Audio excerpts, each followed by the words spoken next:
नमस्कार, न्यूज़ 18 का digital platform देख रहे हैं आप। मैं हूं प्रशांत कटारे। तो बात बांग्लादेश चुनाव की, जहां 300 संसदीय सीटें हैं, लेकिन इनमें हिंदू कितने जीते हैं, कौन कौन 20 साल में सबसे कम पर सिमट गया, ये तमाम जानकारी आज के इस वीडियो में। तो बांग्लादेश की करीब 8% आबादी हिंदू है, लेकिन 2026 के चुनाव में सिर्फ 3 हिंदू सांसद चुने गए। पहले शेख हसीना के दौर में ये संख्या 14 से 20 तक रहती थी। इस बार सभी विजेता BNP से हैं, जबकि जमात का हिंदू उम्मीदवार हार गया है। कुल 79 अल्पसंख्यक उम्मीदवार मैदान में थे, फिर भी प्रतिनिधित्व बहुत कम रहा है। तो बांग्लादेश चुनाव पूरा हो चुका है। बांग्लादेश नेशनलिस्ट पार्टी को 209 सीटों पर जीत हासिल हुई है। तारिक रहमान PM बन सकते हैं। जमात इस्लामी को 68 और छात्रों वाली पार्टी NCP को सिर्फ 6 सीटों पर वोट मिला है। चुनाव के बाद अब जो आंकड़े आए हैं वो हैरान करने वाले हैं, खासकर हिंदुओं की जीत को लेकर। दरअसल बांग्लादेश की कुल आबादी करीब 16 करोड़ 5 लाख करीब 16.5 करोड़ है और 2022 की जनगणना के मुताबिक इनमें 1 करोड़ 31 लाख से ज़्यादा हिंदू हैं।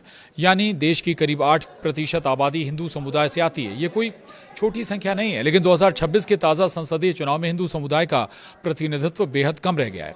300 सीटों वाली संसद में इस बार सिर्फ 3 हिंदू सांसद चुने गए हैं। ये आंकड़ा तब आया है जब हाल के दिनों में हिंदुओं के खिलाफ हिंसा देखी गई है।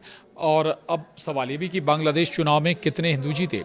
तो पहले हिंदुओं की बड़ी संख्या अवामी लीग से होती थी, क्योंकि अवामी लीग बैन है, इसलिए तीनों हिंदू उम्मीदवार बांग्लादेश नेशनलिस्ट पार्टी यानी BNP से जीते हैं। जमात का हिंदू कैंडिडेट हार गया। ध्यान देने वाली बात यह कि जमात इस्लामी ने इस बार एक हिंदू उम्मीदवार कृष्णा नंदी को खुलना 1 सीट से मैदान में उतारा था, लेकिन वे चुनाव हार गए। इसका मतलब ये हुआ कि जमात के टिकट पर कोई भी अल्पसंख्यक उम्मीदवार जीत नहीं पाया।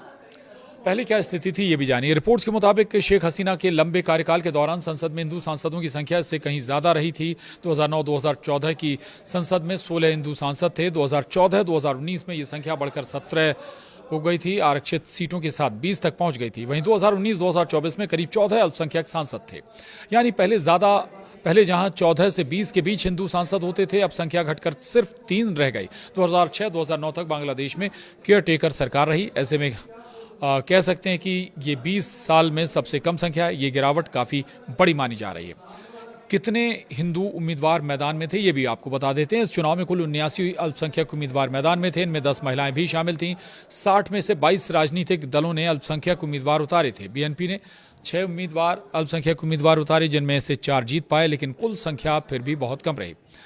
अब सवाल है अब तमाम सवाल इस पर क्यों उठ रहे हैं। तो देश की लगभग 8% आबादी होने के बावजूद संसद में 1% से भी कम प्रतिनिधित्व होना चिंता का विषय माना जा रहा है। राजनीतिक विश्लेषकों का कहना है कि अल्पसंख्यक समुदाय कई इलाकों में निर्णायक भूमिका निभाता है, लेकिन टिकट वितरण और चुनावी गणित में उनकी हिस्सेदारी सीमित रह जाती है। इसके अलावा चुनाव के दौरान सांप्रदायिक तनाव और अल्पसंख्यकों की सुरक्षा का मुद्दा भी चर्चा में रहा। वहीं बांग्लादेश चुनाव में कितनी महिलाएं जीती हैं ये भी जानिए। इस बार चुनाव में महिला उम्मीदवारों की संख्या भी बहुत कम रही। हालांकि 7 महिलाओं ने जीत दर्ज की, जिनमें ज्यादातर BNP से थीं।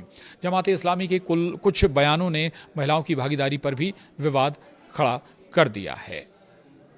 तो यह था बांग्लादेश चुनाव से जुड़ा डिटेल।